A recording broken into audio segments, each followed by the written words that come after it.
The government's Employment Rights Bill is proposing changes around non-disclosure agreements. I'm Ollie Mann, and this is The Week Unwrapped. Harriet, tell me more. Well, this week, the government's Employment Rights Bill, there was an amendment tabled on Monday which could stop UK bosses from using NDAs or confidentiality clauses to silence employees who are alleging harassment or discrimination. And that was a really big surprise. That was a big surprise to campaigners. That was a big surprise to Zelda Perkins. And if the Employment Rights Bill with its tabled amendments passes the report stage next week in the House of Lords, any future confidentiality clauses in settlement agreements that are intended to prevent someone from speaking out about harassment or discrimination would be void. And this is a long-standing campaign from people like Zelda Perkins, isn't it? I mean, that interview's from 2017. This issue's been around for a while. Yes, so she kind of sort of inadvertently became the world's leading advocate for trying to change the rules around essentially abusive NDAs. She set up this campaign group in the UK in 2021 called Can't Buy My Silence, and sort of enlisted the help of various MPs and like, for example, Layla Moran has been very influential in this campaign. Former Conservative Minister Maria Miller, obviously Labour's Jess Phillips has been big in this as well. So she basically led the charge on putting this at the forefront of the current and previous government's mind. But she said herself in an interview with The Guardian this week that she was very surprised at how far this tabled amendment actually went. Okay, just before we proceed any further, I mean, I think we all think we know what an NDA is, but let's just be really clear on what they are and how they're used. Yeah, so they were originally intended to kind of protect intellectual property or commercial or sensitive information. But increasingly, they've become misused to the point of obstructing justice. So as a weapon to sort of silence victims or cover up abuse or harassment. And this use has been growing, especially among people on low income or insecure, like gig economy employment, like in retail or hospitality sectors.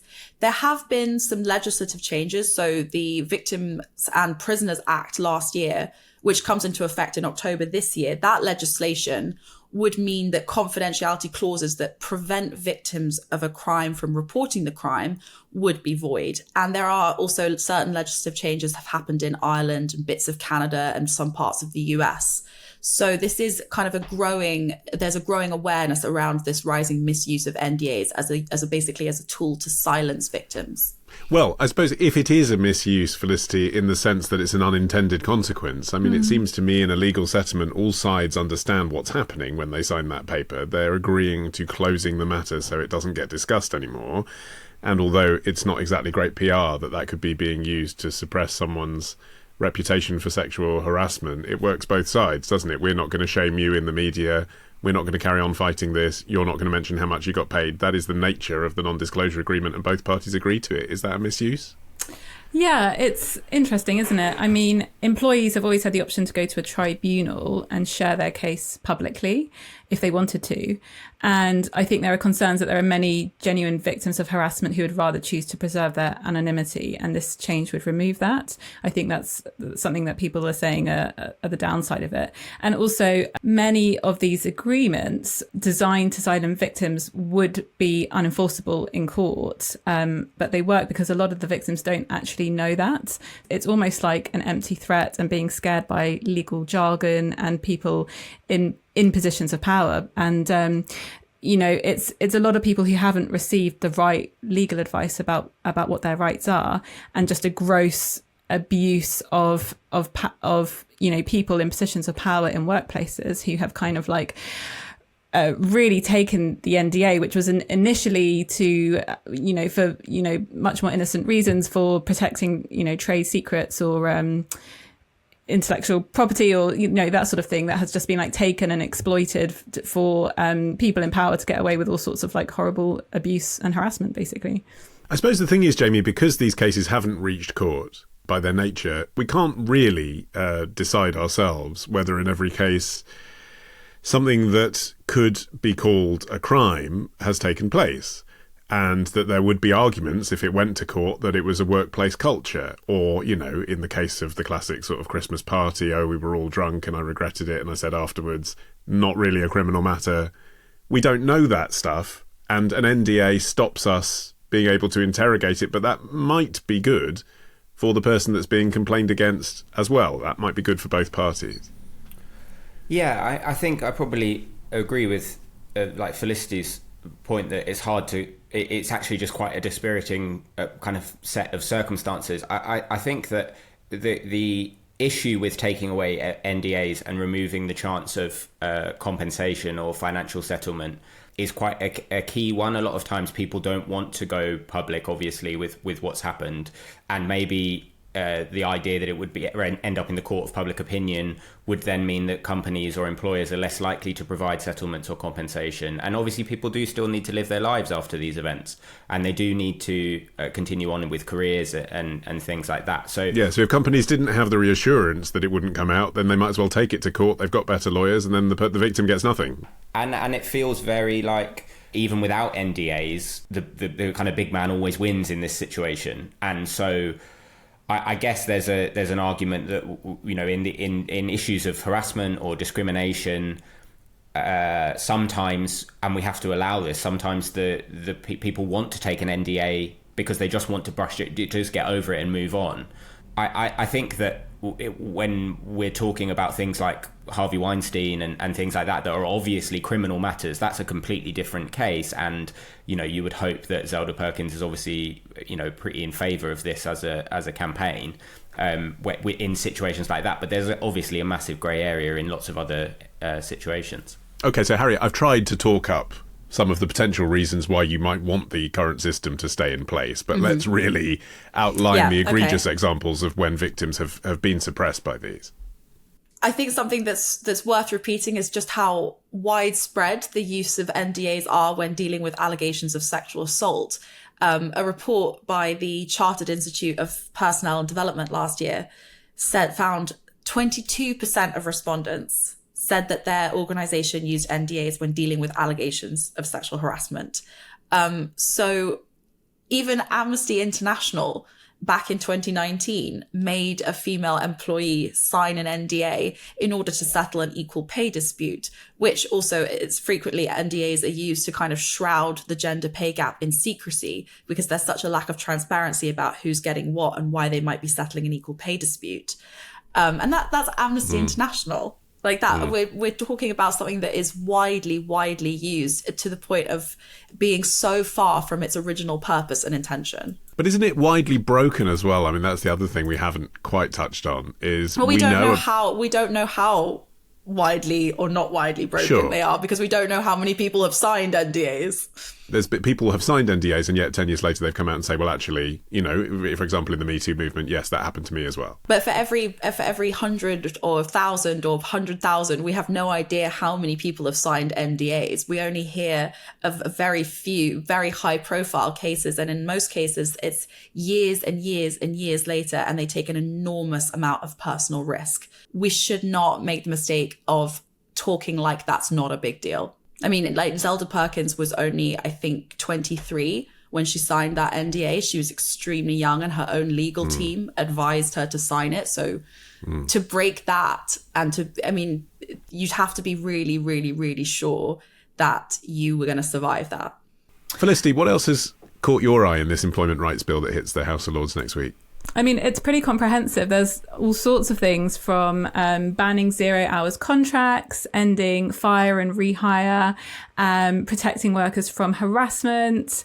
The law will also change to make flexible working the default where practical, in inverted commas, and action plans drawn up to address gender pay gaps and to support female employees through menopause. I think there's greater rights for fathers going on paternity leave and greater rights for women on maternity maternity leave and coming back from their maternity leave. So there's all sorts of things. Wow. I mean, really, that is, yeah, I mean, you know, I don't want to play down, you know, the impacts on people who have been victims of sexual harassment, but I mean, far greater numbers of people either are parents or want flexible working. This is quite a significant bill. It stands to affect a lot of people. And what's so interesting about your response and my response when I was researching it was how much I wasn't aware of. And actually there has been data and polling to suggest that there is a problem, that people aren't aware of this legislation and they're not really aware of what's in it, and that it could be really popular for Labour at a time when they desperately need a few wins and not many people know about it. But it's also interesting that when you look across the media, there is a real sharp divide on how publications and media outlets feel about this. Like, rather predictably, if you read anything from The Spectator or The Telegraph or The Times, they are really against it because they think this is really going to dampen growth. Always this buzzword, growth, growth, growth. And that businesses, particularly small businesses, they just won't be able to hire people. And it's going to be a nightmare for them, and kind of fears over whether they would move closer to AI or automation because they're so nervous about hiring people who they then can't get rid of if it's not working out. And then if you look over at the left side, you know, also rather predictably, like The Guardian, they're seeing this as supporting workers and a massive win for the ordinary working person. And, you know, if you have happier workers who are better taken care of, that's what drives growth, because that's going to make your business more strong. So it's very interesting. I feel like as well, it's worth pointing out that this was all in their manifesto. And if we compare it to removing jury trials, which wasn't in the manifesto, this is something that the country voted on. You know, this is traditional Labour values, and this country did vote in a Labour government. And I think sometimes we slightly, when we discuss policies and stuff, move away from the idea of, like, they presented a manifesto, the country voted on it, they got the biggest majority that we've seen. And so I kind of think, like, well, in those situations, more power to them. Although there's a strategic point there, isn't there, Harriet, which is often the reason that, you know, the media in particular focuses on things that weren't in the manifesto, is Labour then did bring in a whole load of things that weren't in the manifesto that caught the public attention. It was sort of their fault in terms of managing that situation, isn't it? The winter fuel payments, for example, was a discussion that maybe didn't need to be had if they were going to reverse on it. Yes, but on the other hand, I would not say that the media particularly covered themselves in glory with their coverage of that move. I mean, it did make...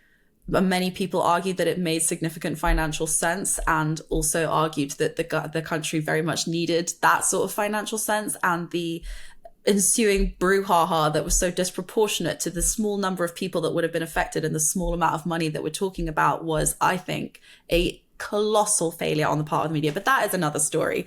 In terms of this employment rights bill, I do think it's very interesting that certain left-wing publications are, you know, talking so positively about how this could protect gig economy workers and freelancers when they are so complicit in perpetuating so many of the negative working conditions for gig economy workers and freelancers. But that's also a separate issue. In terms of whether or not this legislation will actually get through, it's worth saying, I think, that there are criticisms of a blanket ban on NDAs and confidentiality clauses with regards to harassment and discrimination.